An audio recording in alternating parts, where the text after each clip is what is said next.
Thanks for tuning in to Men for the Win, a podcast hosted by David Kufis and Dan Thompson, with special guest appearances from Andrew Hoags Hoganson, three avid fans who appreciate well-played baseball, especially when it's done by the Minnesota Twins. Men for the Win is sponsored by the Grand Group with Edina Realty. Are you looking to purchase a new home in the Twin Cities area? Or perhaps you're trying to sell your current home? The Grand Group with Edina Realty will meet all of your housing needs. Contact the Grand Group by emailing thegran, G-R-A-N, group at edinarealty.com or call them by phone at 612-817-8751. Men for the Win is part of the Pulltab Sports Network, covering sports, culture, and entertainment across the Midwest. Check them out at pulltabsports.com and give them a follow on all your social media platforms at Pulltab Sports. On this episode, David and Dan recap the Twins' 4-game series against the Detroit Tigers. Thanks for listening. Enjoy. Thanks for tuning in to Men for the Win. My name is David Kufis. With me, as always, is Dan Thompson. Dan, we're talking about a series that I simply cannot believe. The Twins sweep a 4-game series against the Detroit Tigers, who I would say many people have as the favorites to sweep the division easily here, with Skubal leading the charge. Turns out, Dan, we've got the aces. We've got the aces, Dan. No Detroit Tigers. The Minnesota Twins are aces, top to bottom in this rotation. The tables have turned, I think, or something like that. It was really remarkable because they looked like a good baseball team, actually. They pitched well. They hit well. They hit well in times when they needed to. Now, they don't have a closer. They don't seemingly know who's in the bullpen. We'll talk about that a little bit later. But it was certainly encouraging, and they are over 500. Hoags thought we would never see the Twins over 500 this season after the first game. So here they are, 7-6, have second you no place joy in your life? Is there no song in your heart? Not for Hoags, apparently. The hills are not alive for Hoags with the sound of fun. So you mentioned that we don't know who's in the bullpen, and there's some guys in the lineup we don't know that well. So the Twins tried something. Twins TV on Monday night. They did this whole Monday night football or Sunday night football style introduction with the Twins players saying like their college or their high school with drone footage going through the stadium. And okay, some people thought it was cringe. I loved it, Dan. I was there for it, man. Let me tell you. I don't think it was cringy. I think it was fine. I think it was a little gimmicky. The part of it that I didn't like was like the heads like nodding up, like, oh, look, oh, there's a camera there. Like, just cut the time. Just say it into the camera. They don't do like the head up anymore. Like, oh my gosh, there's a camera in front of me. I'm very surprised. Like a moose in a headlights, right? You can play the sounder for that. I can do that. Yes, but a very cute moose. Make all the boy moose go. All right, Dan, there is a lot to talk about here. We got 4 games to get through, so let's go ahead and jump right into the series recap. Series recap. Game 1, the Twins win this 7-3. Right off the bat, things go, well, decently well. So they load the bases with one out in the second, but they fail to score a run. But then they bounce back and they score 3 times in the third. A sac fly by Caratini, then 2-out singles by Wallner and Lewis. So it's 3-0. Twins played with the lead almost the entire series here. So that obviously makes it a whole lot easier to win. Top of the fourth, though, it doesn't take long for the Tigers to tie it. McGonagall, which just makes me think of Harry Potter every time, reaches on a Brooksley error. Every time he came. I told my wife that because we've been big Harry Potter people for a long time, and she goes, McGonagall. Okay, sorry, this is off topic, but I have to say it. So you were a big Downton Abbey guy, right, Dan? Can any man say he was a big Downton Abbey guy? I watched the first season. What do you mean if anybody could? You know exactly what I mean, Dan. Oh, so now you think you're better than me? Come on. Okay, the upstairs downstairs thing is a compelling narrative structure, right? I get that, right? But that's not. I wasn't a big Downton Abbey guy. Kyle. Okay, let's just settle down here. So the reason I say this is because every time that actor Maggie, whatever her name is, came on when Maggie my wife Smith, was watching Downton, I'd always go McGonagall every time. And so now every time McGonagall came up to bat for the Tigers, my wife would go McGonagall. Anyway, to the baseball. So McGonagall, professor, reaches on a Brooksley error to start the rally. McKinstry hits a 2-run single to tie it, so it's 3-3. But then in the bottom of the fourth, after a 2-out single by Larnach, Keishel homers into a nearly empty left field. David, I know you like to sit in the left field seats. You could have clambered over nobody. Like you would have gotten that baseball almost guaranteed. Well, maybe there was a fan there though, Dan. I would have had to literally tackle the guy who it was hit right to. He it was so funny too, the way he caught it and then he just fell backwards in his seat. It's not like he leapt for the ball and then fell over. It was like he legitimately, the power of the ball knocked him back into his seat, Dan. Well, it's very hard to catch a baseball in the outfield. Anyway, you're right. You wouldn't have actually gotten that one, but you could have if it had been hit anywhere else in that left field. Yes. Joe Ryan finishes the 5th inning here. He wasn't awesome, but he does only give up 3 hits, 3 runs, a couple of them earned, 3 walks, 7 strikeouts, gets the win. And then the bullpen, such as they are, Bonda, Orsi, Funderburk, and Larson handle the other 4 without allowing a run. But a couple of the moments here, David, that were interesting at least. Yeah, so top of the 8th, the Tigers have 2 on, no out.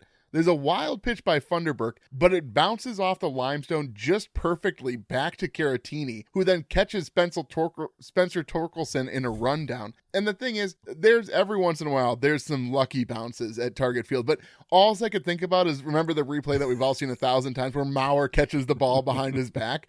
That's sort of how it looked, way less graceful and way less nonchalant, because Caratini was like, where's the ball? Where's the ball? Where's the ball? But it was still a super fun play to watch again. And my goodness, was that important for the Twins to get that guy off first base. Well, for sure. Yeah. So anyway, and then in the bottom of the 8th, the Twins load the bases with 1 out.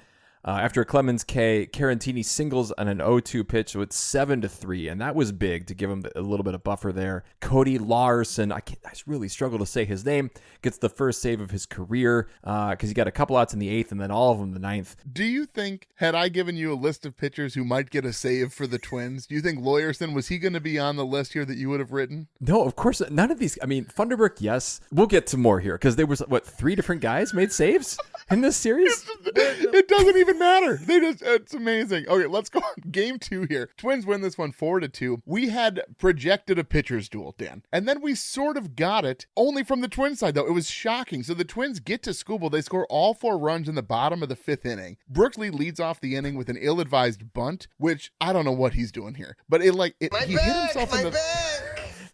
He hit himself in the face with the bat as he was bunting. It was very confusing. And so he grounds out, but then Buxton and Martin both walk. Keishel hits an RBI single scoring Buxton, and then Jeffers hits an RBI double that scores Martin and Keishel. And Keishel, dude, I love watching that guy run. He's so fast, Dan. I have magic hair that glows when I sing. Yeah, meanwhile, Taj Bradley threw a gem. 6, again, out-dueling Scoobel, 6 1/3, 6 hits, 1 earned run, 10 Ks. There's nothing like out-pitching a Cy Young player. There was a little trouble in the 2nd when he loaded the bases, but he escaped without giving up a run. And then as we continue to list them off, this time it's Rogers, Sands, Orsi, and Topa to finish out the game. Couple base runners, but they do enough until the Twins win game 2, and they've already earned a split. And at that point, Dan, I got to be honest, I would have been happy. Had they gotten a split and they lost the next 2, I mean, it would be fun to win a 4-game series, 3 out of 4, not bad. But it just got better, Dan. Walk us through game 3. Yeah, so the Twins win this one 8-6. This was an interesting game from a flow standpoint. So Bailey Ober allowed just a walk and a single through 5 innings. He was looking really good. Most of that, he was pitching with a 6-0 lead because the Twins built that all on a rally in the bottom of the 1st. The first one scored on a wild pitch by Framber Valdez, then an RBI by Jeffers, then Bell, then Wallner, then Lewis brought in 2 with a single. So it was 6-0. Bottom of the 4th, they make it 7-0 on an RBI single by Keyshaw, which scored Buxton, who actually had 3 runs in this game. He was on base a lot. But Ober then runs into trouble in the 6th. Topa gets out of it, but the Twins then are up 7-2. Bottom of the 6th, the Twins answer with a run by Buxton on a botched double steal play. David, this was weird. It seemed like they were sort of conceding the run. Yeah. Like the way that they threw to get Martin between 1st and 2nd made 0 sense because it was like they were just allowing Buxton to score. And I'm like, you get what they're doing, right? Like everybody watching this is seeing exactly what's happening, and you have the Tigers just throwing to each other like, no, we'll just I'm a little confused by your tactics. We'll just let Buxton score, no problem. Yeah, so which was a crucial run, really, in the end of things, because then the Tigers get 4 in the top of the 7th off of Bonda, who only gets a couple outs. There goes the ERA prediction that I had for him leading the team. So it's 8-6, but the Twins bullpen does hold on. Funderburk gets the last 2 outs, and at this point, he joins Topa, Larson, and Sands with a save apiece. No Twins with 2 saves at that point here. And then we go on to game 4. Which we still have to add to the saves list, Dan. So the Twins win win 3-1. Mick Abel has a great bounce back start. 6 innings pitched, 4 hits, 3 walks, 6 Ks. And then Garrett Acton in his first action with the Twins. I thought you'd appreciate easy the pun action there. Acton here. Yeah, no problem. It's like a pun. It's a play on words. I do get it. So anyway, so he has 2 innings pitched, 1 earned run, and 2 Ks. He just got called up from the Marlins AAA team when he got traded to the Twins. And Very confusing. I don't know how you can do this in baseball. There was some loophole. But it was either Provis or Atterbury brought it up and then never explained the loophole. I think that he was anyway. So he's on the team. Good for him. It was fine. Yeah, he basically had 1 day at AAA for the Twins, and then he was on the major league roster. But anyway, so the Tigers, they do tie it up in the top of the 7th because Acton hits Rogers and then he walks Keith, then towards his sac fly. Tie game. Top of the 8th though, scary play. Josh Bell lines out to Riley Green, who collides with Parker Meadows, who's then carted off the field. Turns out he's still at the hospital. He's being observed for concussion, and they think he did something to his arm also. It's weird. If you watch the play in real time, it doesn't look bad. Mm-hmm. But then if you slow it down, and Dan Gladden actually did a pretty good job on the radio explaining this, you can see that something's not right because the way that Meadows goes down, he does nothing to protect himself from the fall. Mm-hmm. It seems like he's probably out on his way down to the ground, which is scary. But so thoughts and prayers, obviously, with Meadows here and his family. But then continuing here with the lighthearted baseball news here for the Twins. But Wallner walks, Caratini singles, Clemens Ks, but then Lewis has a swing where he hurts his ankle or he strained something. It's unclear what part of his body was bothering him, but it's sort of hilarious. I don't believe that man's ever been to medical school. So you're thinking, oh my goodness, he stays in the game, and then he hits an infield single, which is, okay, it's the funniest thing because the ball is hit, and the third baseman tries to tag Matt Wallner going to third base, as opposed to Lewis, who you just saw is injured. He's going to leg out an infield single. He's got 1 foot. He's hopping down the first baseline, and your first instinct was to try and tag Matt Wallner, as opposed to throwing out Lewis at first base. It was hilarious, Dan, but now you got the bases loaded. I knew exactly what to do, but in a much more real sense, I had no idea what to do. It's all part of Royce Lewis's magic. David, he knew exactly what he was doing the moment he kind of tweaked to that ankle. He was trying to get an extra timeout. He's gaming the system here, David. I am certain of it. No, panic. I was totally panicking when Royce Lewis did that. I thought, oh man, he's done for the year. But he wasn't. He played out the rest of the game, and we heard no update after that. No, but then Brooks Lee comes through on a full count. He hits an RBI single to right field. So Twins go up 3-1, and then Orzi gets the save, Dan. So he joins Funderburk, Topa, Lawyerson, and Sands on the Twins save list, which the funniest thing about that, Dan, is we never thought for a minute that the Twins were going to have many save opportunities. Not only that have they had opportunities, Dan, they just throw out whoever they want, and they're just giving them away like it's like candy at a parade, Dan. Well, I feel like the way that you're talking about that is kind of the way that people treat their hydration levels, because there's so many people out there just walking around dehydrated, like 75% of them, David. I see it in my students. I see it in my own children, right? The first thing that I say when they feel bad is, well, have you had enough water, right? Well, crew, there is a solution for this, right? It's drip drop. Dehydration makes you irritable. It can give you brain fog. It can give you low energy, especially as it gets hotter here later on in the spring and summer. But we've got a new hydration hero, and it's Drip Drop. It was invented more than a decade ago by Dr. Dolan during life-saving humanitarian aid missions across the globe. He created Drip Drop for fast hydration where IVs weren't possible. Drip Drop is a next-level breakthrough in hydration. It's backed by 6 decades of science, designed for both speed and taste to deliver the fastest possible hydration. Drip Drop is a secret weapon. More than 90% of professional sports teams use this. The Vikings, the Wild, the Wolves, the Twins. It's also used by the U.S. military, including Army Rangers and Navy SEALs. There's a reason that the best choose Drip Drop. It's a superior product. Simply put, Drip Drop works faster, tastes better. So head to Amazon or dripdrop.com and order some Drip Drop. Mix it with water and experience for yourself the fastest way to hydrate. Catch 'em all, Kirby Puckett! Puckett's Picks winner. Thank goodness, Dan. I thought you were going to continue winning for the whole season, and it was going to be terrible. But my goodness, the fans came through. They took Josh Bell, 14 points, gave him the bonus also. Hoax took Keishel, who had 10. This was actually a really close Puckett's picks here. Hoax had Keishel, who had 10. I had Lewis, who had 9, and you had Buxton, who had 8. Dan, that may be the most positive scores we've seen across the board for like 2 seasons. Like, I'm not joking. Like, this was a really good series for the Twins. I'm surprised you didn't run the numbers already, because I mean, like, we had negative numbers each of the last 3. Again, it speaks to how well the Twins played and how well we picked, David. I think we got to say well, that. I can give a scoring update. It doesn't take long here. Dan's at 3.5, and the listeners are at 1.5, and Hogs and I are still just hoping to get off the starting line, Dan. Beast versus bench. Is losing fun? Is losing fun? Well, since the listeners can't take a beast, Dan, and that falls to us, I have to take Josh Bell for them. 7 for 14, 2 walks, 3 RBI. He is looking like quite the pickup in the offseason, Dan, and I'm doing everything I can to not praise the Poe-led organization here. But he's looking like he was a good pickup here, Mr. Thompson. Well, and did you hear? I think he's like written a book or something like this. They were talking about that on the radio cast. So he's an author. About his dad? Yes, or something? apparently. So I'll have to check this out here. Listeners, you can go ahead and check it out too. But good on him. He's a children's book author. You can find, there's a good story on MLB.com about it. So when I was going to pick a beast, it was hard because there were so many players who just had a really good series. But I wanted to look at the starting pitching, and Taj Bradley was great. But I'm with Mick Abel here. Game 4 of this felt like a game where it's like, yeah, if they lose, that was still a successful series. But he went out and when the Twins only had 1 run to give him, he gave him 6 innings, 4 hits, no runs, 3 walks, 6 strikeouts against what we would think is a pretty good Tigers team that's getting a little bit healthier. So I went with Mick Abel, and he's making the Twins look pretty smart for that trade at the deadline. Not totally smart, not every trade, but that trade seems to be looking okay. I just wonder, had he had this good a start, but the Twins lost 3 out of 4 here, would we be talking so positively about? Like, we seem in a very good mood right now, Dan. As we should be. Again, no 4-game sweeps last year. I mean, like, to come out this year. Anyway, you're 3-6. You think if this is a sweep in the other direction and they're 3-10? I know that's a very extreme swing, but all of a sudden I feel pretty optimistic about. I shouldn't say I feel a little optimistic about this baseball team.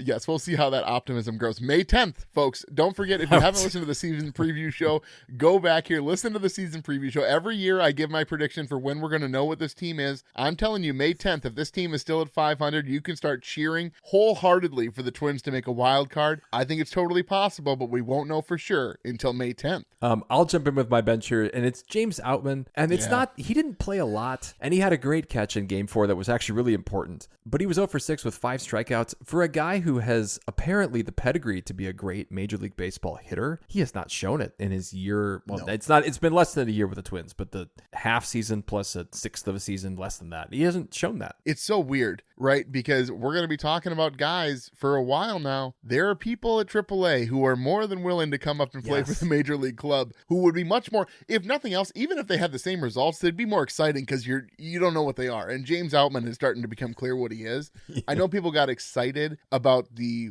spring training stuff, and he sort of made some swing adjustments. We haven't seen that come through. We'll see. We'll see, Dan. Maybe it'll be different. But I'm going to go with Brooks Lee. I know he had a big hit in Game 4. I know he did. But my goodness, 2 botched bunt attempts. The errors at shortstop, which I was told, he rearranged the weight in his body. His footwork got better. He chased chickens all offseason in order to be better at picking balls off the dirt. This was rough, Dan. 3 for 13 on the series with a strikeout. I just don't know, Dan, how much longer we can watch this guy until Kalen Culpepper shows up at Target Field. Well, that's how long we're going to watch him, right? Because I think it was telling in Game 4. I forget who pinch hit for who, but basically there was a situation where the Twins didn't really have a shortstop, and it was very obvious that it was like they have Tristan Gray and they have Brooks Lee, and that's nobody else who can play short. They're gonna, I think by this time last year, I mean, it was Correa, it was Lee. And at least Willie Castro could have, it's still at that point, right? So to not have a third option at shortstop, I think is a gap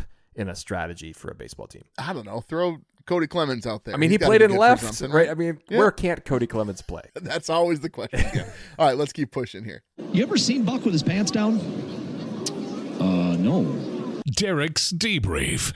Thank goodness, Shelton, you got rid of this plan of you know what? When there's a righty on the mound, we're going to put Cody Clemens in the leadoff spot because of matchups. They bolted backward. Tell them to turn it around. I'm just thrilled that he decided to make the right call, which is just put Buxton at the top of the lineup and leave him there, for crying out loud. It's not that hard, Scott. Tell him, Wash. It's incredibly hard. again, put your best player up to bat the most, right? That's what you do. You give Byron Buxton as many at-bats as possible. I appreciate that too. I'm going to go with another bravo here for managing a bullpen that has no pecking order. Like, maybe there's egos in the bullpen, but like, they haven't. Dan, out of all the things you may find in this bullpen, egos are not ones that you should find. Well, if there was a seek and find, like if somebody took a picture of all the guys on the bullpen bench, and you know how like the kids' books where it's like, where's Waldo, or we got to find the dog and find this and find that. If there was a list of find 10 items in this picture of the bullpen, you know what wouldn't be there, Dan? Egos. Egos would not be visible, Dan. Well, I should hope not, because again, 5 different guys have saves. That has to be ESPN. If you're listening, find that stats, right? You have all kinds of random stats, you know, like the 4th at bat for the 3rd batter in the 2nd year of his first season or whatever. That doesn't make sense. But like, there's got to be something out there. Well, it's so funny because we always talk about ESPN stats. It's when you get to the 3rd parameter, that's when things get out of hand, right? Like you got to be 2 parameters is doable, but as soon as you get to the 3rd parameter where you're like, and the temperature was below 72 degrees Fahrenheit. No, that's no longer relevant. This is just one. How many games in a row can a team use a different guy to get the save? It's pretty impressive. All right, well, let's look forward here at some positive moments here for sure. Minnesota moment. I have to go game 3, top 9. Keishel's catch to end the game, Dan. I think he saved the game. Honestly, I think the Tigers at that point had runners on 1st and 3rd, and it was a 2-run game. That would have made it a 1-run game, and it would have had runners on 1st and 2nd. I think the Twins find a way to lose that game if Keishel doesn't make that catch. And my favorite part about that, as Keishel's making this, it's phenomenal. Yeah. His reaction speed is just great. But like the guy who hit it here, I got to get the name. Zach McKinstry, he hits this ball and he's thinking that's a single all the way. He's thinking I got a single, and he sees Keishel outreach his hand as far as he can, and he snags that ball. And watch the replay and watch McKinstry's reaction because it's so perfect, Dan. It's because he looks up at the sky and he's just like, why? How is that? How on earth did he make that play? I have magic hair that glows when I sing. That's the obvious answer, David. My moment is in Game 4, bottom 8. I feel like often we talk about the last games of series because I think the recency bias, but Matt Wallner's excitement for walking in the 8th inning of Game 4 when it was tied, I tell you, it portended something good. He seemed to know that inning was going to go well for the team. Nobody was on base yet, and Matt Wallner was super excited for his walk, and it worked out. And then this cool rally that we had in the bottom of the 8th there, and I don't know about you, but I felt like Brooks Lee was going to come through. Or did you have doubt, or did you? I just thought this was a Brooks Lee moment, like that bunt he had against the Rays last year to win the game in extras. Like that's what it felt like here. Like Brooks Lee was going to have his redemptive moment, and he did, and he was so excited too. I thought he was going to strike out. Well, when he went down 0-2, I'm like, oh my goodness. Okay, well, this was a fun idea while it lasted. Anyway, but it turned to be great. Again, gave the Twins a sweep, and they're 7-6. All right, let's go hear Mauer's musings, Dan. I just don't know how it can get any better. Mauer's musings. Okay. We have to address the elephant in the room. We're joking about these saves. It's because we're in high spirits, Dan. The Twins just swept a 4-game series. How could we not be excited? The bullpen allowed only 6 runs over these 4 games, 4 of which were Bonda in Game 3. But here's my question, Dan. How much longer can they truly keep this going? And I had a listener reach out and say, what if they just keep cycling AAA guys that other teams haven't seen before and just do that all season long here just to keep teams confused? Like, you don't know who's coming out of the bullpen because they've never come out of the bullpen before, Dan. It's certainly a strategy. I think, shouldn't that work a little bit as you see different, I mean, there's 29 other baseball teams. Like you would think that they can keep this going longer just with the band that they got. So maybe that's a strategy. So let's see, when do they see a team for the 2nd time here? So it looks like it's going to be with the Rays. Matter, the bullpen will be totally different by the time we see them. The Rays in late April, right? So there's a chance that maybe by then, I mean, they didn't see Acton, right? So yeah, I think that's a credit to Shelton, and I think and LaTroy Hawkins, I think too, the bullpen coach. Like I think that they're getting the most out of guys, which was the whole point of the no bullpen strategy. You know, it's like in fantasy football, like the 0 running back strategy, 0 RP strategy, I feel like is what the Twins have been trying. And so far, like we're only a couple weeks into the season, but it's working. Also, a quick note on Derek Shelton. We should have brought this up in the debrief, but did you see, I think it was the Tuesday night game where he was wearing those dark glasses, like the Joe Madden glasses? He looked just like Joe Madden. I was like, it took me 3 times that they panned over to him with the camera for me to figure out that was Derek Shelton. I think it's part of his scheme. I mean, there's worse people to be compared to, right, than Joe Madden. I mean, it's just like the bullpen. They're all out there wearing glasses with the fake mustaches. It doesn't matter. You don't know who they are anyway. That's perfect. Okay, I have an idea. So this has been inspired by all of the signings, right? And Gleeman wrote about these different signings here that teams have been making of players who are like still in diapers, seemingly, right? Like they give them a big contract and then they just say, we are going to try to maximize. And it's a strategy. It's like the anti-Dodgers strategy, right? Because you pay for guys young. Was it Colton, the Pirates guy? Is it Colton Mitchell? Is that his name? What's his name? Connor Griffin. Connor Griffin. Not at all the same names. Sorry. I mean, that's a terrible name. But anyway, so that signing, there was a Mariners player. There's been guys signed. So the Pullads here, again, they're probably listening to. I want to propose a 7 for $100 million deal here. And this is what you do. The Pullads commit to 7 contracts for 7 years for $100 million for 7 different players, right? And so you're committing, obviously that's a lot of money, but you're trying to lock guys up now. If you got to pick 7 Twins players right now that you could lock up for Buxton, because that's basically Buxton's deal, right? 7 years for $100 million. Who would be the 7 names that you would lock up, thinking that they could realistically actually take that, even if you don't take all 7 in one chunk? But who are the 7 guys? And then think of the marketing that you could have if you had 7 players on 7-year, $100 million deals. Okay, so a couple of clarifiers here. I assume this means I can't choose Joe Ryan as one of my 7. Ooh, yeah, because I don't think it's guys who would take that deal. Okay, so I can't choose Pablo. I can't choose Joe. Nope. Okay. Can I choose Taj Bradley? Yeah, we'll say Taj would take that deal. Okay. Well, I'm going to have to write this. You kind of put me on the spot here. I did not understand what this segment was, and so I'm glad I was trying to keep it to one so. cell here, so I was trying to be discreet. So, like, Taj would definitely be a candidate, I would, by my standards. Okay, so I'm going to take Taj Bradley for sure. I'm going to take Walker Jenkins, obviously. Mm-hmm. I'm going to take Luke Keeschel, also, obviously. I'm going to take Kalen Culpepper, no question. I'm going to take Emmanuel Rodriguez, no question. And I'm going to take Gabriel Gonzalez, also, no question. What's that? That's 6? Oh, gosh. I wasn't. Yeah, I think that's 6. The 7th is tricky, Dan. Because, okay, here's the thing. We have some guys who we're not exactly sure what they are. And, like, Austin Martin could be really good in this league. And I just don't know. Royce would probably take this deal right now. I think if you think that Royce Lewis is actually going to be good in the next few years, I think he takes this deal. I don't know that I want to offer him that. That's a very, hesitant to do that. I feel like I should take another pitcher, but I don't know who I'd want to give $100 million to. Maybe Connor Prelip, who he's just struggled so much with injury. That's a lot of money and a high risk guy. Yeah, Festa's hurt, so it's kind of hard to say him. Matthews is still sort of not really sure. Ooh, Dan, I'm having trouble. The 7th is a very tricky one. So I'll give you my 7th. So I think Taj Bradley and Mick Abel are the 2 pitchers that I would include.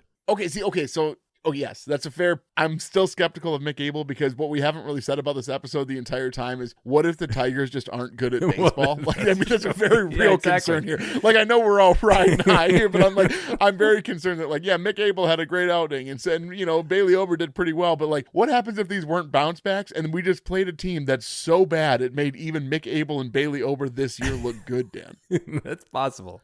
Well, I'm going to go with it anyway. If I'm doing this marketing scheme, I need a couple starting pitchers, right? So I'm going with Taj and Mick. I'm going with Wally Jenkins, Luke Keeschel, Kalen Culpepper, Royce Lewis. Which is the most fascinating one here. Actually, I would take 7 years. Actually, in many ways, I think he's a very similar player right now to Byron Buxton because he's had all these injury concerns. But man, when he's good, he's really good. This is, and I may be cheating here. I would extend Byron Buxton at 7 for $100 over this current stretch. So, if I could, how many more years does he have in his contract? Probably 3 more, I think. No, I think it's through 29. Yeah. Okay, so then I would add the other 4 at the same rate. And that's how I would round mine out. But those would be my 7 for $100 if I could do that. And there's a seriousness to this in the sense that if this is how you're going to win fans back, then you lock up some of the guys. I don't think they'll actually do this, but I think you lock up a core like this. You say you're invested. I think this is a good plan. Okay, I figured it out. I think I'm going to go SWR over Mick Abel. SWR has the stuff. I think he could be the guy. This was fun, Dan. Good idea. Thank you. Good, man. Thank you. So we'll see. We'll see how many of those guys they actually sign long term. All right, well, let's go ahead and grade the series here. Series grades. I mean, it's an A. I mean, I understand that there's some nitpicking here and you got to clean up the fielding, but my goodness, it was fun to watch them win baseball games. They only grounded into 3 double plays. They went 16 for 52 with runners in scoring position, which, first of all, kudos for having 52 opportunities, but they still bat 308. Like, that's not crazy for, like, that's not bad, right? Like, I mean, compared to what we've seen before where they're batting like 150 with runners in scoring position. So again, clean up the defense, but my goodness, you won 4 baseball games in a row against a divisional rival. That's a hard thing to do. This is an A all the way, Dan. Yeah, so with my top, middle, and bottom, I gave them 10s out of 10s. It was kind of an overall, but nobody really had a bad series, and everybody kind of stepped up in a moment at some point. The starters I gave a 10 out of 10. I did give the bullpen a 7 out of 10 because they certainly made Game 3 very dicey there, which could have been a much more comfortable game. All in all, that still comes out to 47 out of 100, or 47 out of 50, I'm sorry, which is clearly an A. Well, Dan, just as the Twins are revolutionizing the way that bullpens are managed, we have a brand new sponsor, and it's a company looking to revolutionize the CBD industry. So CBD often gets grouped together with THC, and that's given this sort of stigma about being druggy or mind-altering. But this is why Cascade CBX Sport invested the time and money to achieve NSF certification for sport. So basically what that means, it means that Cascade CBX Sport is free of over 300 banned substances. So it means that whether you're a weekend warrior or a professional athlete, you can have peace of mind choosing completely clean products to manage pain and reduce inflammation. Check them out at CascadeCBXSport.com and trust the Shield to stay on the field. I don't know, Jack. It looked like Herbeck pulled him off the bag. Herbie's headlines. This was fascinating, Dan. So I was, after I put the kids to bed, if there's West Coast games on, or if there's still baseball games on, I flip them on and I put them on the TV just because it's fun to watch baseball, of course. But I was watching the opposite game here. I think I had the Angels-Braves game, or it was, I forget what game I flipped on. I think it was the Phillies game was going on at the same time. So I was on the Phillies game, and then like my feed on Twitter starts blowing up with this Braves Angels clash. So here's the situation. So Jorge Soler for the Angels hits a home run off of Ronaldo Lopez. And I guess his stats, John Boy does a breakdown of this. He's batting like insane numbers against him. He has a ton of home runs and stuff. So he hits a home run early in the game. Well, in his next at bat, basically there's this high and tight pitch. And it's a little bit weird because there's this weird like time gap because the ball gets past the catcher and the Angels have a runner on first who advances. And so the catcher throws to second and he's safe at second, but then Soler is like staring down Lopez. Like not like he didn't leave the box. He was still in the batter's box looking at Lopez. And it's like a hard stare, like a Paddington hard stare. He says to Lopez, it's not good. Yeah, it's not, if you see some guy staring at you with this look, run away. Unless you're a really good fighter, you need to run away as fast as you can. He goes, you good? You good, man? You good? And then Lopez, I guess in Spanish, like John Boy does this whole translation thing. He says, I did it on purpose. Like he's sort of saying it rhetorically. Like he thinks that he threw high and tight on purpose. But anyway, it leads to this benches clearing brawl. And the Angels manager, I think, tackles a play. It's a mess of a thing happening on the field here, Dan. But super interesting video if you watch it. But it's so early in the season to see brawls like that happen. It's kind of fun though. Well, but I skip the fights in hockey, David. Like, I don't like the brawls in sports. I don't know. He got 7 games suspension for it, Soler did. So, I guess they're both appealing though. Well, so they can keep playing while they're as they do. Yeah. So, baseball announced 8 new City Connect jerseys. The picture was probably with AI, but it's cool because they got the Rangers guy, the Brewers guy, the Padres, the Royals, the Reds, the Orioles, the Pirates, and the Braves all together like in a dugout, like taking a picture together with these cool new jerseys. First of all, have you seen the new City Connect jerseys for these 8 franchises? No, now I'm super excited. I'm literally You should Googling look because it here. The first thing that I did, David, was try to go look at their old ones and try to get like a clearance hat, of the old City Connect jerseys and things like that because now they're going to be obsolete. But as you look at them, I am intrigued by a couple. I'm going to ask you to guess the 2 that I like the best once you can see the picture of them here, David. See how well you know me. Okay. Oh, my. Okay. Isn't this is the best part, like of the guessing what the other person's going to think. Kind of. It's like a matchmaking game. Okay. So how many do you like? I like I really only like 2 of them. Okay, I'm going to say you like the Braves. Oh, no, that's not the one that I like because I don't like the Braves. Well, okay, is this a question of artistic, like, well, sorry, what are you talking about? All right, so there are 2 that I do. All right, I'll grant you that. How about you're going to get 4 guesses to see if you can get the 2 that I like? And to be fair, yeah, it's not about whether I like the teams or not per se. Okay, so then I'm going to go Pirates. That's a no, too. Oh, my goodness, I'm so bad at this, man. Okay, well, I guess I'm just picking the ones I like, I guess, at this point. Do you like the Brewers? I do like the Brewers. I don't know what Wisco, I understand what Wisco means, but do people from Wisconsin refer to it as Wisco? I call it Scotty. Yeah, it's like they missed the part of the word that I would pick.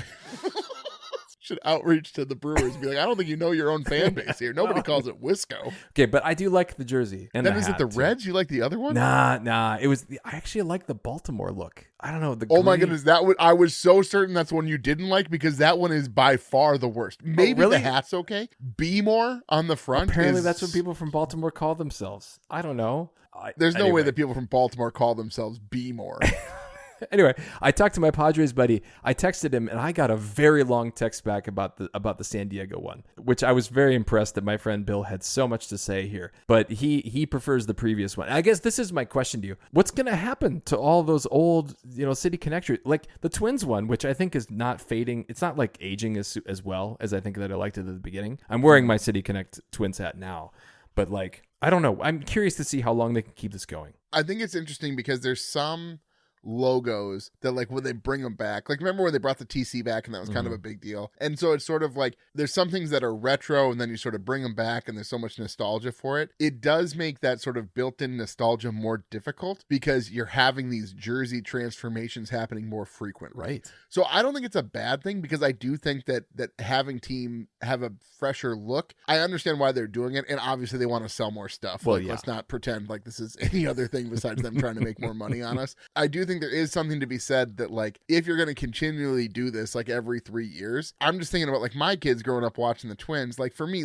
I remember the Twins, the gray with the stripes is a jersey that I'll always have in my mind, right? Joe Mauer wearing that jersey, I had that stuck in my mind forever. I wonder, my little boy, 20 years from now, hopefully he's still a Twins fan, or if he's not a Twins fan, just not the Yankees, right?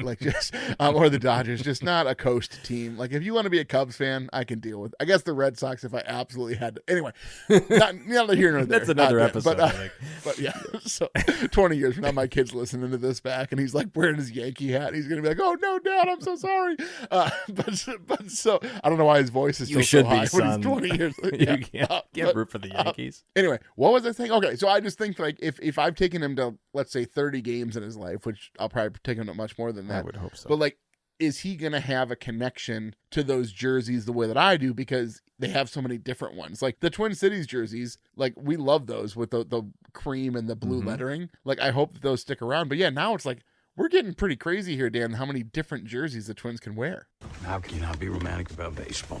Just talking about bringing your son to the game, David. We got to move forward here to the next series. And we'll see you tomorrow night. Puckett's Picks. Well, the listeners are going to stick with Bell, and you absolutely cannot fault them for doing that. And then it goes to you, Dan. Yeah, I'm going to stick with Byron Buxton here. I just think he looks better at the plate. I'm still waiting for that big slam, that big game, but he got on base a lot in Game 4. And then I'm going to take Caratini, and that leaves Hogues, who's going to take Austin Martin, surprisingly. I thought Royce Lewis, but I do think there's a little bit of an injury scare happening. He's picked Keyshaw every series so far. I don't know why he went away from him. Well, folks, if you like what you hear, please tell a friend, share a link. You can follow us on X at Men for the Win. You can find our Men for the Win Facebook and Instagram pages. Make sure you're subscribed to the podcast on your favorite platforms so you're notified when new episodes are available. And if you could leave us a rating or a like, we'd greatly appreciate it. If you'd like to support the show further, you can find us on Patreon. The link is in the description. Thank you for listening, and as always, go Twins. That'll wrap up another episode of Men for the Win, a podcast hosted by David Kufis and Dan Thompson, with special guest appearances from Andrew Hogues Hoganson, 3 avid fans who appreciate well-played baseball, especially when it's done by the Minnesota Twins. Thanks so much for listening, and as always, go Twins!